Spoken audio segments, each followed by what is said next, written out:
네, 우리 2교시에 이어서 이제 법과 여성 이야기하다가 잠깐 쉬는 시간을 가졌는데 이어서 3교시 수업을 마저 진행을 하도록 하겠습니다.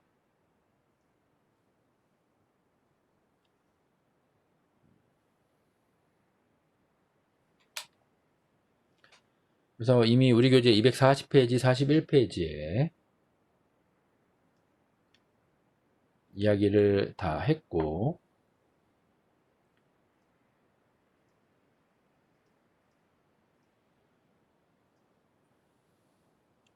그래서 여러분들 우리나라 헌법에 이미 이런 차별 없이 이런 것들이 정의가 되어 있다라고 이야기를 했습니다.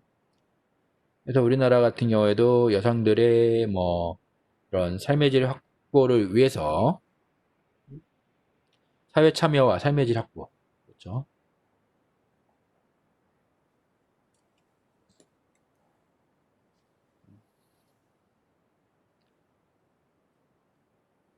사회 참여와 삶의 질 확보. 여성의 사회 참여와 삶의 질 확보를 우리가 목적으로 이렇게 여성 관련된 법들이 만들어지고 있다라는 거죠. 그래서 아동복지법에서 영유아 부분을 분리하여 이런 질적 삶을 우리가 확보하기 위해서 영유아 보육이라는 법을 새로 만든 거예요. 아동복지에서 분리를 시킨 거죠. 분리하여 영유아 보육법이 제정되었지만 또 그것은 또 다른 차원에서 여성 노동력을 통한 지위 상승으로 이끌어내기에는 부족한 부분이 있었다라고 얘기해서 또 취업에 있어서나 임금에 있어서 차별로 인하여 여성들이 다시 가정으로 돌아가게 하는 오히려 여여 차별과 여여 갈등으로 이어지기도 했다는 거죠.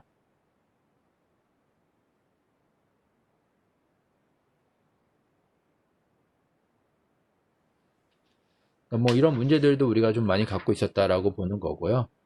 그로 인해서 여성을 위한 사회보장 및 사회복지법들에 대한 고민과 법들의 제정이 필요하다고 보는 거고, 우리나라에서 여성들과 연관된 법들은 두 가지 측면에서 살펴볼 수 있대요. 하나는 여성과 남성을 구분하지 않는 보편적인 정의, 구현이라는 측면에서 접근하는 것으로 여러 장에서 논의가 되었고, 그래서 이미 우리가 이야기했던 모든 것들, 사회복지 관련된 사회보장, 공공보조 이런 모든 법들이 여성과 남성을 구분하지 않고 보편적 정의의 사회복지를 이제 우리가 구현하기 위한, 실현하기 위한 그런 제도들이었던 부분이고요. 다른 하나는 적극적인 의미에서 법의 목적이 인간의 삶의 질적 상승을 통하여 여성의 삶의 질적 상승을 동반하는 것. 여성이라는 대상을 구체적으로 놓고 이야기하는 것과 보편적인 복지를 이야기하는 것. 이 두 가지 측면으로 우리가 볼 수 있다는 거죠. 보편적 측면의 복지도 여성에게 혜택이 주어지는 거고, 우리가 여성으로 대상을 한정지어서 적극적으로 보다 더 나아가서 제도를 이야기하는 것도 여성의 삶의 질을 향상시키는 거죠. 그래서 남성과 연관되어 발생하는 여성 문제 해결에 집중하는 것인데 성차별적인 접근은 사회복지적일 수 없기 때문에 여성과 연관된 사회복지법들은 제정 과정에서 역차별이나 성차별적인 오해가 발생하기도 하였지만 특별법 형식으로 90년대 이후에 이런 여성 관련된 법들이 1990년대 이후에 제정들이 되었다라는 거 집중적으로. 그래서 이런 법들이 앞으로 더 우리가 논의가 되겠지만은 보통 여성복지에 있어서 강제성이 아닌 권고 내지 권장사항 의미에 하여야 한다는 식의 노력 의무만을 규정하는 경우가 많았어요. 노력 의무만 규정한다. 또 노력 의무의 명시는 법 집행의 영향력보다는 선언적 의미이다. 선언적 의미이다. 그러니까 실질적인 집행에 대한 부분보다는 선언적 의미의 이런 여성 관련된 법들이 제정되어 있는 경우들이 많았다는 거죠. 또 모순적인 여성정책, 사회복지 규정. 한편으로는 성별 분업에 기초한 부녀복지 정책으로 남성은 생계부담자로 여성은 부양받아야 할 의존자를 규정을 했다. 이게 모순적인 부분인데 남녀평등을 이야기하는 그런 법에 있어서도 불구하고 남성이 생계 부담자고 여성은 부양받아야 의존자로 구분했다는 거죠. 규정을 했다는 거죠. 의존자. 이거 자체가 문제가 있는 거죠. 그래서 여성 복지로 바뀌면서 좀 많이 변화가 되긴 했지만 아직도 그러한 부분이 있다. 또 다른 한편으로는 여성의 사회참여 기회 확대 및 취업 증진 규정, 또 선가정보호 사회보장 정책, 1980년대 이후 복지에 대한 국가적 관심으로 성차별 문제가 여성복지의 중대한 화두로 등장함에 따라 공동육아와 같은 여성과 아동을 대상으로 하는 복지정책 중심으로 진행이 됐다는 거죠. 공동육아 같은. 그 대표적인 게 이제 육아휴직을 남녀가 같이 쓸 수 있다. 남녀 육아휴직. 우리나라 같은 경우에는 아직까지는 이제 여성이 육아휴직 쓰는 것도 눈치가 보이는 경우가 많지만은 그래도 보편적으로 점점 바뀌어가고 있는데 선진국일수록 남자가 1년 육아휴직을 쓰고 여자가 1년.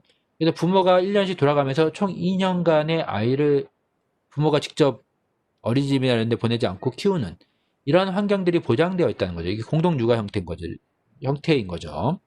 그래서 결론적으로 우리 사회에서 여성과 여성 복지에 연관하여 여성에게는 법적인 측면과 현실적인 측면에서 실질적인 이중적 작대와 성차별이 존재하고 있다는 거죠. 그래서 법은 인권의 최후의 보루. 법이라는 거는 최후의 보루고 강제성을 띠고 있잖아요. 마지막. 그러니까 법은 최후의 보루다. 그러니까 마지막으로 우리가 법적 다툼을 하고 법적으로 보장을 해줘야 되는 거지 그 전에 있는 게 제일 사실은 좋은 거라고 이야기했어요. 사회복지법은 인권의 취약지역인 여성과 여성장애인에 있어서 그들의 인권을 보호하고 보장할 수 있는 토대가 돼야 되고 삶의 질에 대한 보장과 상승을 일궈낼 수 있는 실질적인 역할을 수행해야 한다고 보는 거죠. 그래서 우리가 아주 길게 동안 여성에 관련된 여성과 사회복지법들에 대한 기본적인 내용들을 살펴본 거고 이제부터는 우리가 우리 교재에 나와 있는 우리 245페이지 여성과 사회복지법 2라고 해서 영유아보육법부터 실질적으로 여성과 관련된 우리가 사회복지법들을 좀 살펴보도록 하겠습니다.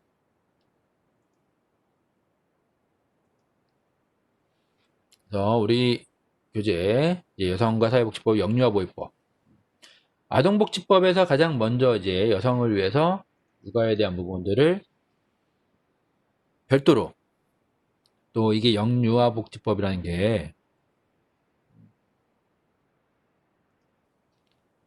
영유아들을 위한 그러한 내용들도 있지만 사실은 여성을 위한 부분도 있다라는 거죠. 영유아보육법은 우리가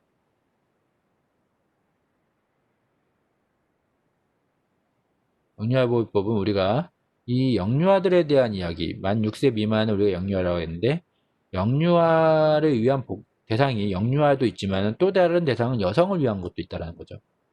그래서 이게 아동복지법에서 분리를 시켜서 영유아보육법으로 별도로 만드는 거예요.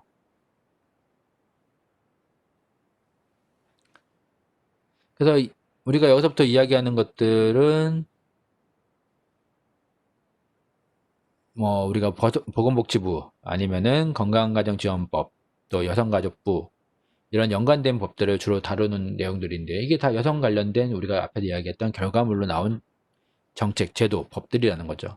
그래서 가장 먼저 우리가 영유아보육법을 보는 건데 현대 산업사회에서 아동의 보호와 교육의 기능은 가정의 문제만이 아닌 사회의 공동책임. 그러니까 이 우리가 아동의 보호와 교육, 아동의 보호 교육이라는 부분이 여성에서 공동책임으로 넘어간 거죠. 그래서 공동책임이라는 인식 아래 타가 사업의 활성화를 위하여 예전에 타가 관련된 일들이 있었죠. 지금은 보육이라고 이야기하지만은 타가라고 얘기해서 제도적으로 보장할 필요성이 제기됐다라는 거예요. 그래서 영유아가 건전하게 육성되어야만 국가의 장래가 보장되기 때문에 영유아의 보육에 관하여 그 중요성을 인식하고 국가 정책으로 추진하게 되었다는 거죠. 그래서 이 법의 의미를 보면은 이 법은 그동안 아동 보육을 제도적으로 담당하였던 아동복지법의 한계를 극복하기 위하여 아동 보육을 제도화한 결과물이라는 거예요. 그래서 아동 보육, 아동 보육이라는 말이 들어갔으니까 이제 이거를 제도화한 결과다. 제도화 결과. 이 교육이 아니고 보육이잖아요. 보육이란 말이 들었기 때문에 이제 초등학생들을 이야기하는 게 아니라 그 밑에 만 6세 미만의 아이들을 이야기하는 거죠. 우리나라는 이제 보면은 이 교육하고 보육은 분리를 하고 있습니다. 근데 교육은 교육부가 담당하죠. 그래서 우리가 이야기하는 초중고 교육, 그리고 교육부가 또 하는 게 만 6세 미만에는 또 뭐가 있어요? 유치원. 유치원은 주 목적이 교육이에요. 그래서 교육으로 우리가 지금 넣고 보는 거고, 주무부서도 교육부예요. 다른 거예요. 보육, 보건복지부에서 담당하면서 우리가 어린이집이 있죠.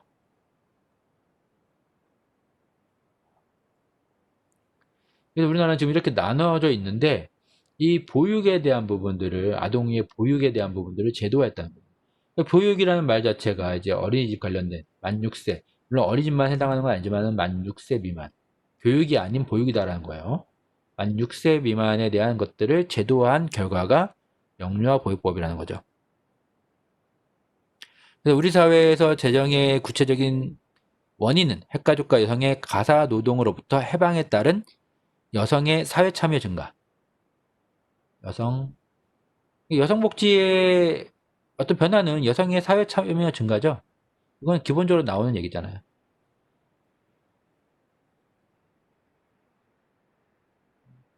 다른 한편으로는 사회적으로 여성 노동력의 필요성이 증가.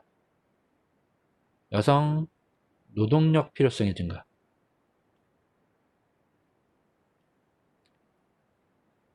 이제 일할 수 있는 인구가 줄어들기 때문에 여성들도 중요한 노동력이 됐다라는 거죠. 그래서 이 법은 아동복지와 여성복지 차원에서 타가 사업의 필요성 증가에 따른 보육의 제도적 보장이라 할 수 있다는 거죠. 제도화 결과라고 했잖아요. 그래서 이 법은 제가 대상이 영유아 여성이라고 했죠.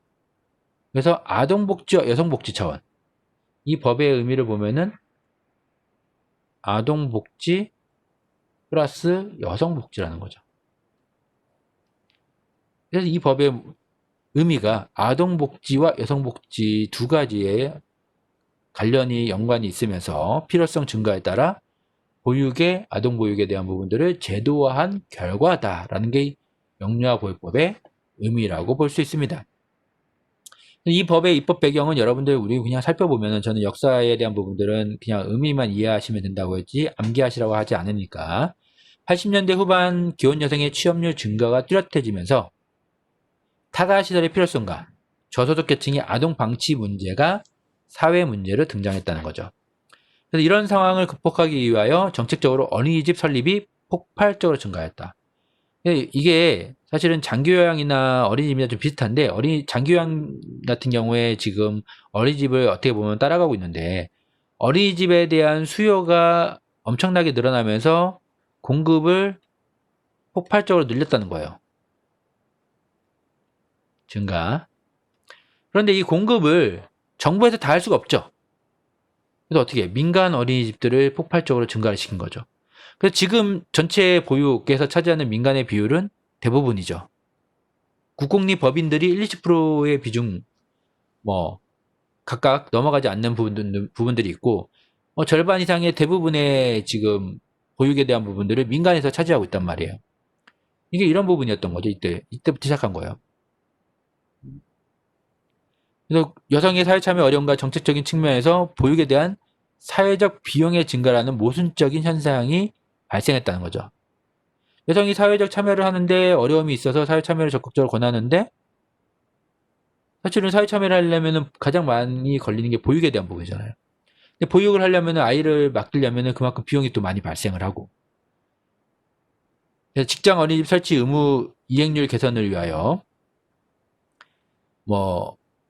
영유아의 심신을 보호하고 건전하게 교육하여 건강한 사회 구성원으로 육성함과 아울러 보호자의 경제적, 사회적 활동이 원활하게 이루어지도록 한다. 이런 이야기들을 하고 있는데 사실은 아직까지도 이 법의 적용에 있어서 한계점을 갖고 있는 건 사실이에요.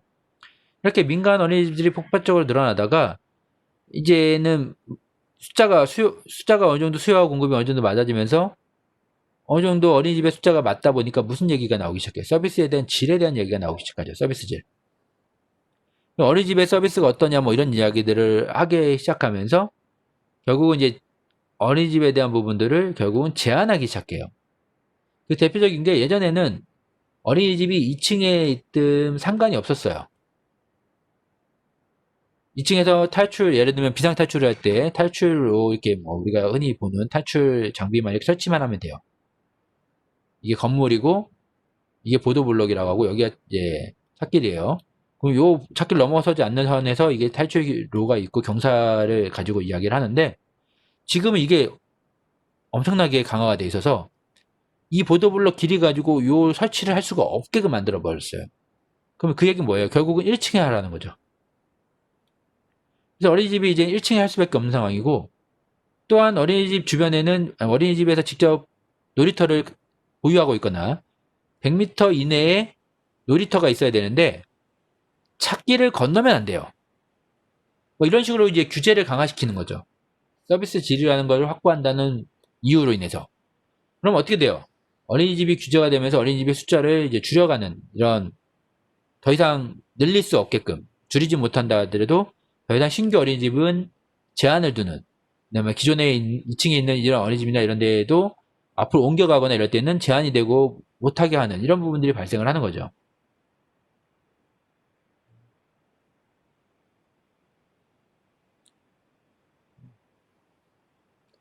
그래서 이런 부분들이 있었고 또 직장 내 어린이집 같은 경우에도 마찬가지지 보육을 할 때 직장을 이게 사회 참여는 해야 되는데 아이를 맡기는데 비용이 많이 들다 보니까 국가가 이제 어린이집을 해서 지어지 그 보육에 대한 어떤 부담을 어느 정도 줄여주는데 내가 출근할 때 아이를 어린이집에 데려다 주고 퇴근할 때 정시 퇴근하면 상관이 없는데 야근하거나 이러면 문제가 되죠. 막 가족들이 비상이 걸리고 직장 내 보육시설 같은 경우에는 직장에 있기 때문에 편하게 중간에 언제든지 아이를 볼 수도 있고 엄마가 아직 일이 안 끝났으니까 조금만 기다려라 해서 퇴근할 때 같이 퇴근할 수도 있고 사실은 직장 내 보육시설이 제 개인적인 생각으로는 가장 여성이 사회적 참여를 하고 일을 하는데 도움을 줄 수 있다고 봐요. 직장 내 여성 이거는 이제 500 인상 사업장 같은 경우에는 어, 법으로 회사에서 직장 내 보육소를 설치하게끔 돼 있는데 설치 또는 보육료에 대한 지원이기 때문에 설치를 하는 것보다는 보육료에 대한 일정 부분 지원해 주는 게 훨씬 더 편하다는 거죠. 그래서 이런 어려움들이 한계가 있는 거예요.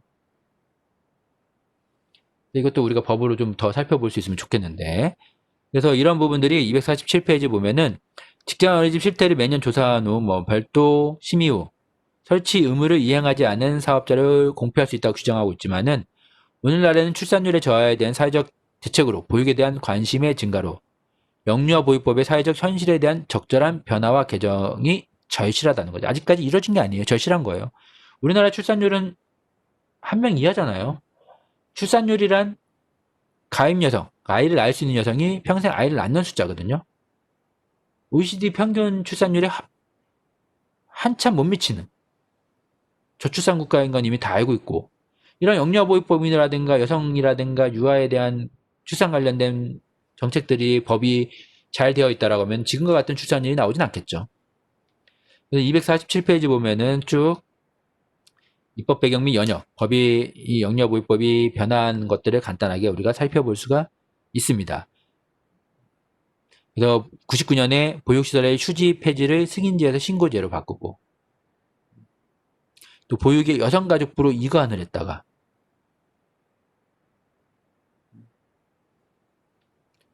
그래서 지금 여기서 다 안 나왔지만 여성가족부에서 다시 보건복지부로 가져오는 참 이 정부 정책이 참 이런 부분에 제도에 일관성이 없는 부분은 좀 안타깝기는 해요. 그래서 이게 지금 보육교사 자격증이 여성부 인가로 한때 바뀌었다가 다시 이제 보건복지부로 넘어오는 지금은 청소년 쪽이 여성부로 또 가 있고 막 이런 복잡한 부분들이 있는데 이건 좀 사실은 좀 보완이 필요하다고 생각하는 부분인데 그건 또 추후에 우리가 이야기하도록 하고 2018년 현재까지 뭐 57번의 개정이 이루어졌다라고 이야기를 하면서 영유아 보육의 공공책임의 내용을 보면은 한편으로 영유아에 대한 정의를 6세 미만 취약전 아동이라고 보는 거죠. 6세 미만 취약전 아동. 규정을 하고 있다는 거예요. 다른 한편으로는 보육에 대한 정의를 건강하고 안전하게 보호 양육하는 것으로, 그리고 발달 과정에 적절한 교육을 하는 것으로 규정을 한다는 거고요. 영유아에 관련된 것들을 실현하기 위하여 제5조의 보육에 있어서 가장 권위 있는 조직으로 교육기술부, 국무총리 조정실과 교육기술부 차관, 보건복지부 차관 이런 식으로 포함해서 12인으로 구성되는 보육정책조정위원회, 위원회를 항상 모든 법에는 두는 거 이미 다 아실 거고, 이제는 위원회를 구성하게끔 되어 있고, 또 10조에는 우리가 보육시설에 대한 종류를, 10조에 보면은 보육시설 종류를 국공립, 민간, 직장, 그 다음에 가정, 이렇게 구분을 하고 있죠. 민간 같은 경우에는 이제 법인과 이제 개인이 있을 수 있고요. 직장 내 보육시설, 가정 내 보육시설은 아파트 1층에 한정돼서 이제 보통 설치하게끔 되어 있는 시설들이죠. 각각의 또 기준이나 정의에 대한 부분들은 또 법에 정의가 되어 있고요. 또 영유아 보육시설 운영의 측면에서 보육의 우선 제공에 관한 사항은, 그래서 우리가 이런 국공립 어린이집 같은 경우에도 그 보면은 우선순위가 수급자들이에요. 그래서 우선 제공자를 국민기초생활 수급자 가장 우선이고, 차상위 계층 그다음. 민간 어린이집까지는 강제할 수 없는데 국공립 어린이집은 그래서 이 우선순위를 적용을 하는 거죠. 수급자, 차상위 계층, 그리고 장애 등급 이상에 해당하는 자의 자녀, 장애 등급이 있는 자녀, 또 다문화 가족 지원법에 따라 다른 자, 그래서 다문화 가정 아니면 한부모 가정, 그리고 맞벌이, 이런 식의 순서로 우선순위를 두게끔 돼 있는 거예요. 그래서 국공립 어린이집은 이런 우선순위를 제외하고 일반 아동들이 들어가기가 쉽지 않은 이런 상황들이 발생을 하죠, 실제로. 그래서 오죽하면은 아이가 태어나면은 대기를 먼저 걸어야 된다, 이런 얘기가 나오겠어요. 국공립 어린이집은 차량 운행도 안 함에도 불구하고 우리가 불편하게 아이를 데리고 와야 됨에도 불구하고 국가에서 운영한다는 신뢰에 대한 부분. 가끔 민간 개인 시설에서 여러 가지 사건들이 발생하다 보니까 이러는데, 저는 사실은 국공립이라고 이런 문제가 없고 민간이라고 문제가 있고 이렇게 보진 않아요. 원장님이 누구의 어떤 마인드를 갖고 있냐가 제일 중요하고, 교사들이 어떤 마인드를 갖고 있냐가 제일 중요하다고 봐요. 가끔 국공립에서도 아동학대들이 일어나고 있기 때문에 꼭 국공립이라고 해서 반드시 좋다라고 보진 않는다는 거죠. 하나의 예를 들면은, 제가 아는 어떤 원장님은 아이들에게 유기농만 먹여요, 모든 식사를. 원장님이 그렇게 해서 돈이 남아요 라고 이야기한단 말이에요. 근데 월급만 받아가면 되지 얼마나 남겨, 이렇게 얘기하면서 유기농만 먹이시는 원장님이 있는가 하면은, 어떤 원장님은 저녁만 되면 마트에 가셔요. 꼭 저녁 10시, 9시 넘어서, 10시 넘어서. 왜 그럴까요?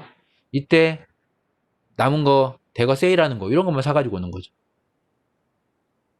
물론 지금은 투명성을 위해서 우리가 식자재 업체를 쓰라고 하는데, 식자재 업체 쓰는 것도 사실은 이게 리베이트라는 문제가 있기 때문에 직접 장을 봐도 사실은 문제가 있고, 업체로 우리가 식자재를 납품을 받아도 문제가 생길 수 있어요. 어떻게 공개적으로 투명하게 운영을 하느냐가 중요한 거지, 사실 이게 중요하다고 보진 않아요, 개인적으로. 그래서 우리가 운영위원회라든가 부모들도 관심을 갖고 봐야 되는데, 자기 아이를 보내다 보니까 사실은 이거를 객관적으로 바라보면서 싫은 소리, 쓴소리를 하기가 쉽지는 않죠. 이런 우선순위가 있다는 거 이야기 잠깐 드렸고, 또 어린이집 평가 인증에 대한 부분도 규정을 하고 있다는 거죠. 평가 인증. 어린이집을 이제 우리가 서울형이라든가 평가 인증들을 하죠. 이 평가 인증이 누구를 위한 인증이냐, 이런 말들도 있어요. 사실 아이들을 위해서 선생님들이 아이들에게 한 번이라도 신경을 써야 되는데 평가 준비하느라 바쁘다, 이런 이야기도 나올 수는 있죠. 사실은 다 장단점이 있는 부분이겠죠. 또 무상보육 측면, 비용 부담의 측면에서 보호자 부담. 그러나 국민기초생활보장법 대상자들은 영유아보육의 재정을 규정함. 최근에는 무상보육이 실시하면서 사실은 추가 교육비를 제외하고는 다 전면 무상보육이잖아요. 그래서 이런 부분에 대한 것들은 없지만은 어쨌든 이런 또 보육에 대한 부분, 무상보육에 대한 부분들도 정의를 하고 있고,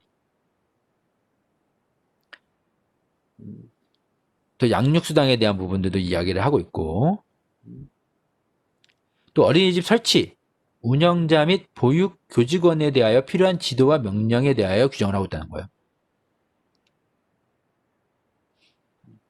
그래서 어린이집의 원장이 업무 수행 중 고의나 중대한 과실로 영유아에게 손해를 입힌 경우 다음 각목의 어느 하나에 해당하는 경우에는 어린이집 원장과 보육교사의 자격 정지 및 자격 취소에 대하여 규정을 하고 있다는 거죠.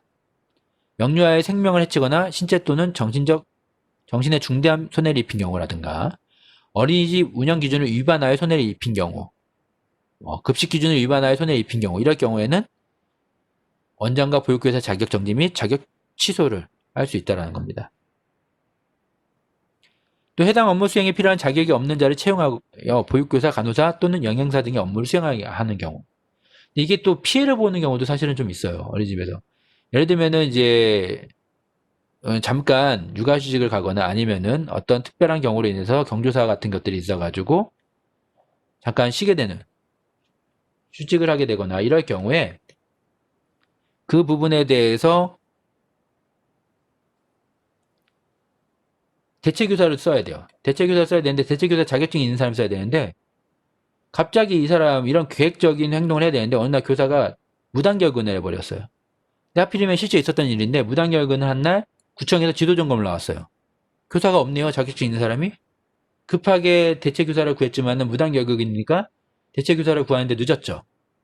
영업정지 먹는 이런 상황들이 발생할 수 있다는 거죠. 이게 법이 이게 참 어떻게 보면은 융통성이라는 부분을 발휘하기가 어려운 부분들도 많다 보니까 이런 또 피해가 발생하는 경우들도 있다라는 거예요. 어쨌든 그런 것들을 보면서 우리가 어린이집 원장 보수교육에 연속하여 3회 이상 받지 않냐거나 이런 교육이라든가 자격에 대한 부분들도 영유아보육법에서 보육교사, 원장님에 대한 부분들에 대한 정의들을 다 하고 있다는 거죠. 그래서 어린이집 원장 보육교사 자격 취소에 대한 규정도 250페이지 추가적으로 더 나와 있죠. 거짓으로 자격을 취득하거나 뭐 중대한 과실로 손해를 입히고 금고 이상의 형을 받거나 이런 경우는 다 자격이 취소되는 형태들이고요. 여러분들 그래서 영유아보육법에 대해서 우리가 오늘 간단하게 좀 살펴봤으니까 여기까지 오늘 하고 다음에 이어서 우리가 또 한부모 가족지원법부터 보도록 하겠습니다. 예, 수고하셨습니다.